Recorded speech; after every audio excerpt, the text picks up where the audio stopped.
Welcome back mga kaaldab. Ito na naman po ang inyong lingkod, si Mr. Destiny. At magbibigay tayo ng pinakamainit na update po ngayon sa social media. Well, kumpirmado nga po base sa mga nakuha nating informasyon.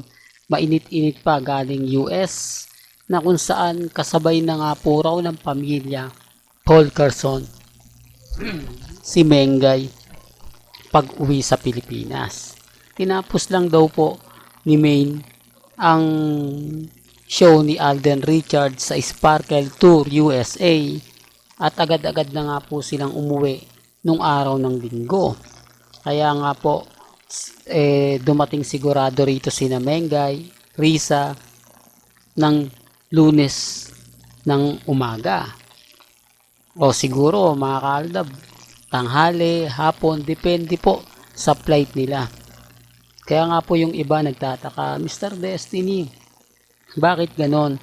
Bakit hindi man lang nakita sa NAIA, sila Mengay, at ang pamilya Paul Carson?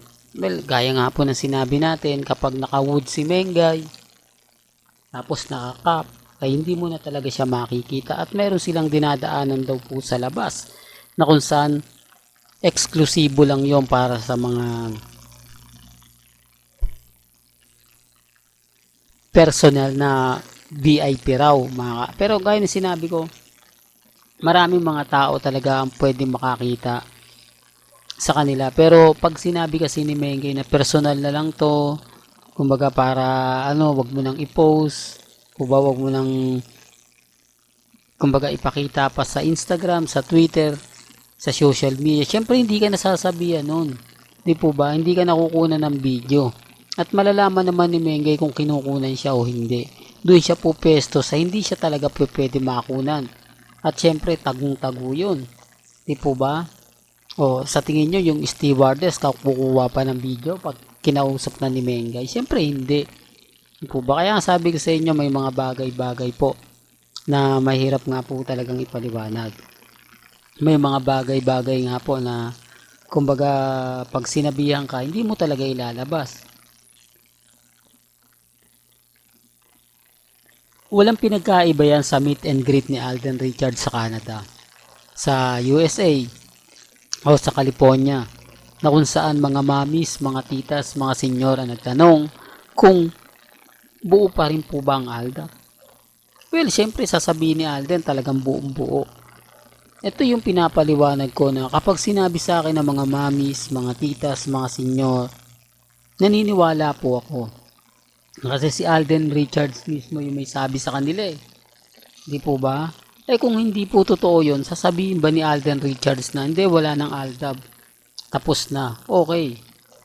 Madali nang tanggapin yan sa mga mamis. Hindi na sila magkokomento sa atin na alam mo Mr. Destiny, ganto ganyan, etc. etc. O yung iba po kasi sinasabi, ginagamit lang daw po ni Alden Richards ang Aldab Nation sa pansariling interes. Kaya nga po, ang paliwanag ko at lagi kong sinasabi, kung niloloko ni Alden Richards ang Aldab Nation, kung nililin lang po ni Alden ang mga fandom, malalaman ng Panginoon yan, di po ba?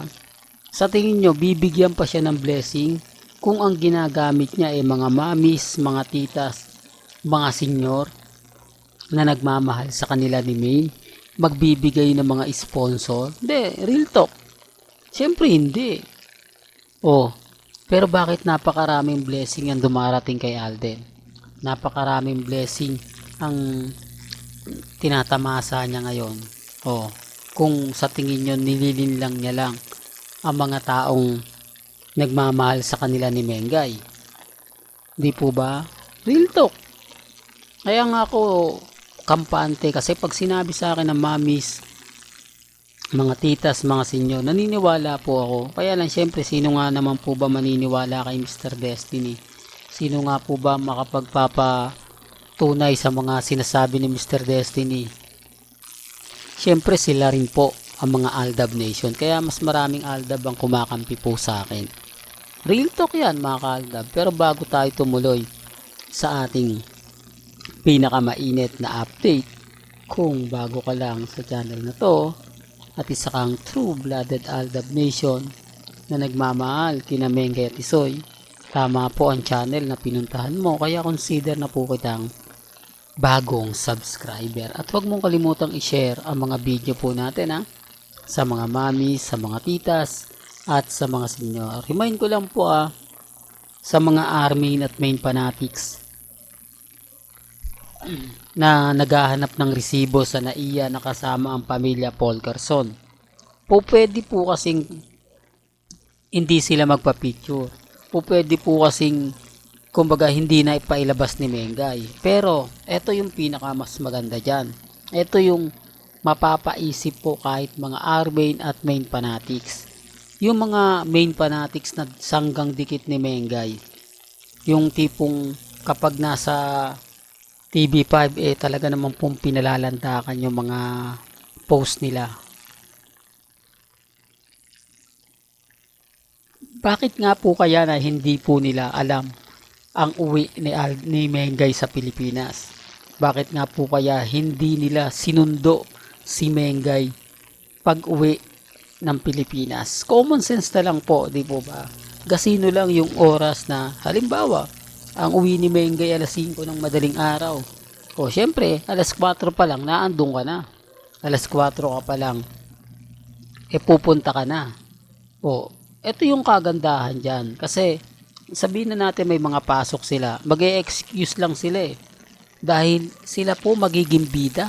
Sila po yung masasabi mong kumbaga na ang ibig kong sabihin mga kaaldab na unang-unang makakakita sa pagbaba ng eroplano ni Mengay. At syempre magpapapicture na rin. Di sikat na sikat sila sa mga main fanatics. Sikat na sikat sila sa army. Pero bakit hindi po nila nagawa? Bakit hindi po nila magawang kausapin si Mengay na susunduin nila? O kahit sa gate man lang makita. Hindi po. Real talk. Ang problema lang po mga kaaldab, wala talaga silang alam. Wala po talaga silang kumbaga kakayanang kausapin si Mengay sa Instagram, sa Twitter, sa Facebook. O tawagan man lang po sa numero ni Mengay. Remind ko lang po kung talagang malapit sila. Pero hindi tapos eto pa po hindi po kahit nakawan mo ng video picture sila Mengay at si Congressman, hindi ito magagalit pag pinost mo. Kasi alam naman po ng mga R-main at main fanatics na sila. Pero bakit wala nga pong post ni isa sa NAIA terminal?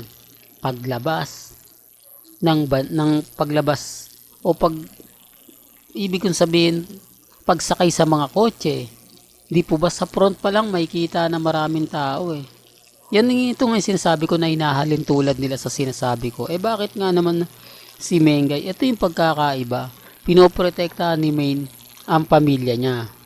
Kay Congressman Arjo at kay Mengay, wala namang poprotektahan dahil alam na ng iba na sila yung kasal. Sila yung, kumbaga normal lang pag nakita mo, si Congressman Arjo at si Mengay, mag-asawa naman yan Normal lang. Pero kung makikita mo ang kasama ni Mengay ang pamilya Polkerson, hindi normal yan. Di po ba issue yan? Sa palagay po ninyo? Well, may kanya-kanya po tayong opinion sa bagay na yan. Ako hindi naman po tayo namimilit. Ang sa atin lang naman po, dapat nagpapakita sila ng resibo. Dapat nagpapakita sila ng mga ebidensya.